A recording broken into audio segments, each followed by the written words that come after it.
If you're from Texas and you've ever traveled outside the state, you may have been asked if you own horses or ride horses to the store.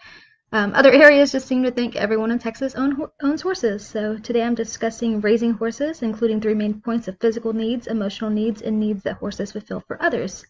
Beginning with the physical needs, watering, adequate nutrition, exercise, space to roam and graze, shelter, and then of course grooming and maintenance. And these are just, those essential things that horses need to sustain life. They're physical needs. Next, we're going to talk about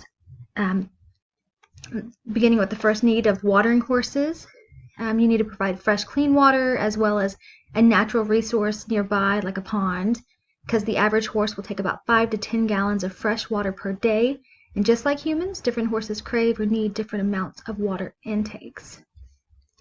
And adequate nutrition. Horses, they need to be fed a lot. They need to graze on the pasture throughout the day. They also need 2 additional grain feedings. And on average, they have about 20 pounds of feed per day is how much one horse will intake. So you need to feed them a lot. They need a lot of exercise. Because horses, they're big, and in order to maintain that body weight and that muscle tone, you need to exercise them. If you don't exercise them, the muscle tone will begin to deplete. You'll see that muscle deterioration, and the horses won't be able to function any longer. So you need to make sure you exercise them plenty. You need to have a lot of space for them. Horses need to be able to run around, and that's where the exercise comes in. On average, about 2 acres of land per horse is what I'm told. So if you're attempting to figure the carrying capacity of land for a horse, it's a good rule of thumb between 1.5 to 2 acres of open, intensely managed land per horse. Horses need shelter. They typically are in barns and stalls, and the stalls will be lined with hay. They need a minimum of about 10 by 10, and the other typical size is about 10 by 12 or 12 by 12. But if they're actually weathered, they can get what's called rain rot, so it's important that they're sheltered in a minimum of about a 10 by 10 space. Hoof maintenance is really important for horses. Just like other mammals with fingernails, you have to maintain them. They begin to grow similar to fingernails, where they'll grow and curl, and if you don't maintain them, it'll make it hard to walk, it'll cause pain, so it's important that you pay attention to that and maintain those hooves. My next point is emotional needs. And this covers, of course, companionship and love, covers trust, attention, and imprinting, which is for the newborn foals. This is a technique that's specific for the newborn foals. So beginning here with the emotional needs, starting out with love. As we all know, with love, all things flourish, and so it's important.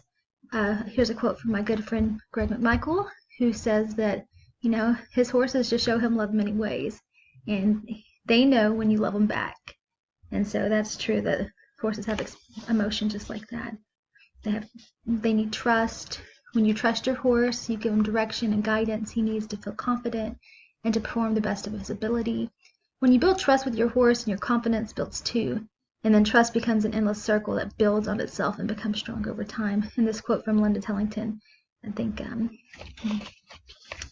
spending time with your horse, that's very important. Horses, they can experience depression just like humans. They will refuse to eat, they'll just stay curled up in their stall, and they won't want to get out. So it's important to spend time with them, make them your friend and your family and spend time with them. Imprinting, as I mentioned, is for the newborn foals, and it's a process where you rub them down with your hands, and you rub them all over. There's a specific technique, but this is for bonding with them, as well as desensitization to certain stimuli, and then of course sensitization to the other stimuli as well. My last topic is needs that horses fulfill for others. This includes therapy, herding cattle, the mounted patrol, which we actually have a division here in downtown Houston, the entertainment aspect, as well as income, as some families use horses to bring income into their family. So beginning with therapy, the therapy horses are similar to any other emotional support pet. As you see in these pictures here, they can specifically target those that are disabled or those with illnesses to cheer them up, bring up their spirits. It's a really good use for them, as well as herding cattle. I mean, herding cattle, that dates back to over 10,000 years and is still very much so used today. They use the horse to, help direct the cattle. So you can direct a large mass of cattle with just the one horse by going around, and you see that depicted here with this man on this picture. Another aspect, like I said, is the mounted patrol.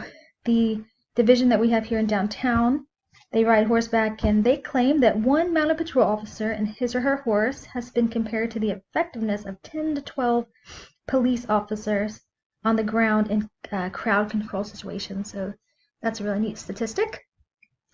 The entertainment aspect. The rodeo, that stands out. A lot of people, it's really popular.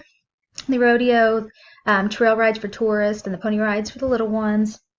Competition with the racing, the rodeo, showing an FFA for the school, and just overall they make really good pets as well. Income, like I said, they bring money for families. Some of the examples include racing, breeding, some forms of competition, and slaughter. A lot of family will breed the horses and sell them and make money that way, or just they use them to maintain their farm in general. And in conclusion, horses, they can be divided into 3 categories of physical needs, emotional needs, and then those needs that they fulfill for others. They can make really good pets. They require a lot of time and work, so it's important that if you own them, that you are willing to put in that time